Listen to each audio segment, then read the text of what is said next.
बहुत स्वार्थी महिला है। उसने पैसों के लिए एक ऐसे इंसान से शादी की जो पहले से शादीशुदा और एक बच्चे का पिता भी था। कमला के पति को मरे हुए एक अरसा बीत गया है। अब वो अपने सौतेले बेटे वैभव के साथ रहती है। वैभव के दिल में अपनी माँ को लेकर इतना डर है कि वो अपनी माँ के सामने एक शब्द नहीं बोल पाता। उसकी माँ जो कहती है उसको सर झुकाकर वही मानना पड़ता है। वैभव, तुमने अभी तक घर का काम क्यों नहीं किया? तुमसे कितनी बार कहा है कि सूरज निकलने से पहले तुम घर की साफ सफाई पूरी कर दिया करो। वैभव कुछ नहीं बोलता, चुपचाप सर झुकाए अपनी माँ की बात सुनता रहता है। तभी पास में खड़ा नौकर सुखराम कहता है, मालकिन, वैभव बाबा को रात से तेज बुखार है, इसलिए वो सुबह जल्दी उठ नहीं पाए। उनके बदले मैं घर की साफ सफाई कर देता हूँ। इसे कोई बुखार बुखार नहीं है। मैं इसे अच्छी तरह से जानती हूँ। ये सब काम न करने के बहाने हैं। सुखराम काका, बोल दो इसे। सारे घर का काम यही करेगा और इससे समय पर अपना काम पूरा नहीं किया तो इससे आज का खाना भी नहीं मिलेगा। मगर मालकिन, वैभव बाबा की सच में ही तबीयत खराब है, आप एक बार देख तो लीजिए। कमला बिना कुछ बोले वहां से चली गई और बेचारा वैभव तेज बुखार में भी काम करता रहा।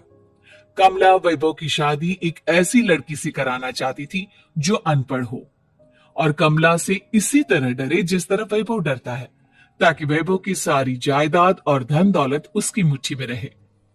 लेकिन आज के जमाने में ऐसी लड़की मिलना मुश्किल है। कमला कार में यही सब कुछ सोचती जा रही थी कि तभी रास्ते में, अरे ड्राइवर, तुमने कार क्यों रोक दी और ये इतना शोर कैसा?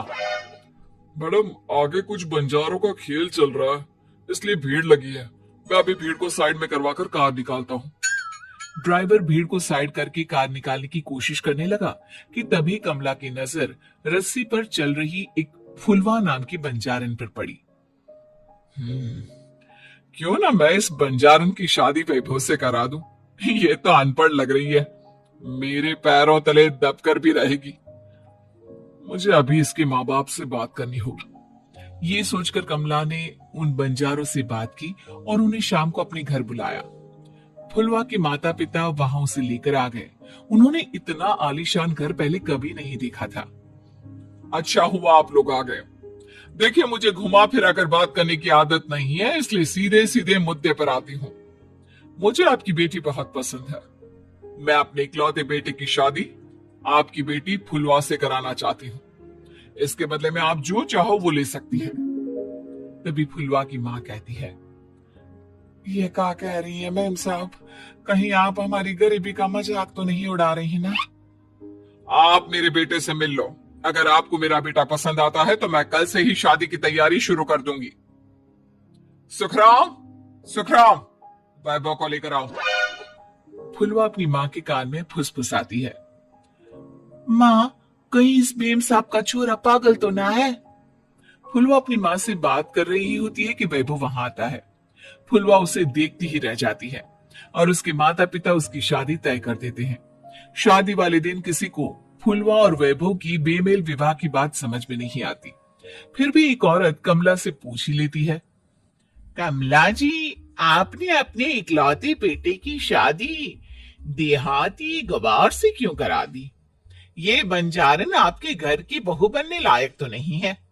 कम से कम अपने स्टेटस का ही ख्याल कर लिया होता। बहू तो अपने टक्कर की लाती, आपने तो बंजारन को ही बहू बना लिया। अब कमला को समझ में नहीं आ रहा था कि इस बात का क्या जवाब दे। वो कुछ देर चुप रही और सोच समझ कर कहती है, बहन जी, आपको तो पता है आजकल के बच्चे किसी की बात कहाँ सुनते हैं। मैं तो अपनी बहू एक पढ़ी लिखी और अपनी सोसाइटी की ही ढूंढ रही थी। लेकिन मेरे बेटे ने मेरे सामने इस बंजारन को लाकर खड़ा कर दिया। बोला कि मैं शादी करूंगा तो इसी से। अब भला मैं क्या करती, मुझे अपने बेटे के सामने झुकना ही पड़ा। कमला की ये बातें सुखराम भी सुन रहा था। उसने ये सारी बातें वैभव को जाकर बता दी। काका, मैं तो फुलवा को जानता भी नहीं, फिर माँ मेरे बारे में झूठ क्यों कह रही है? अरे बेटा, तुम कितने भोले हो, तुम्हें कुछ भी नहीं पता। तुम्हारे पिता अपनी सारी संपत्ति तुम्हारे नाम करके गए हैं। तुम्हारी माँ नहीं चाहती कि यह संपत्ति तुम्हें मिले, इसलिए उन्होंने तुम्हारी अनपढ़ लड़की से शादी करवाई, ताकि तुम्हारी तरह वो भी अपने हक के लिए आवाज ना उठा सके। सुखराम काका, मैं क्या करूं, आप ही बताओ। माँ के सामने आते ही मेरे हाथ पैर कांपने लगते हैं। मैं माँ को कुछ भी नहीं कह पाता। वे दोनों बात कर ही रहे थे कि अचानक कमला वहां गई। कमला को देखकर दोनों घबरा गए। तुम दोनों फिर कभी बातें कर लेना, अभी फेरों का समय हो गया है, चलो जल्दी आओ। इस तरह फुलवा और वैभव की शादी हो गई। अगले दिन कमला ने फुलवा को बुलाया और उसे नसीहत देने लगी। देख बंजारन, तुझे मैंने अपनी बहू बना तो लिया है, लेकिन तुझे इस घर में आंख कान मुंह बंद करके रहना होगा। घर का काम कर और अपने पति से मतलब रख, समझी? कमला का ऐसा रवैया फुलवा को बिल्कुल समझ में नहीं आया। उसने वैभव से इस बारे में बात की।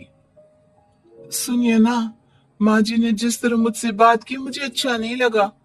शादी से पहले तो वो मुझसे बहुत अच्छे से बात कर रही थी, लेकिन शादी के बाद उन्हें क्या हो गया?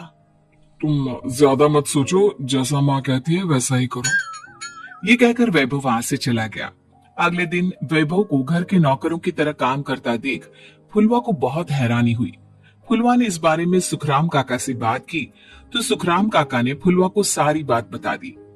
अब फुलवा को समझ में आ गया कि उसकी सास ने एक बंजारन को बहू क्यों बनाया। एक दिन वैभव घर का काम कर रहा था, तभी उससे कांच की प्लेट टूट गई। किसने गिराई ये कांच की प्लेट? वैभव को वहां खड़ा देख कमला ने छड़ी से उसे मारना शुरू कर दिया। उसके पैर में कांच चुभ गया और खून बहने लगा, लेकिन फिर भी कमला उसे मारी जा रही थी। ये देखकर फुलवा ने कमला के हाथ से छड़ी छीन ली और तोड़कर फेंक दी। बंजारन, तेरी इतनी हिम्मत, तूने मेरे हाथ से छड़ी छीनी? कमला फुलवा को थप्पड़ मारने ही वाली थी कि फुलवा उसका हाथ पकड़ लेती है। ओ सस माँ, मैंने मॉम की गुड़िया ना समझ लियो। बंजारन हो बंजारन, ईंट का जवाब पत्थर से देना जानती हूँ। आज के बाद मेरे या वैभव जी के ऊपर हाथ उठाने की सोचियो भी ना, समझी ससु माँ? ये कहकर फुलवा वैभव को लेकर वहां से चली गई। उसने वैभव के पैर पर पट्टी बांधी, उसके आंसू पोंछे।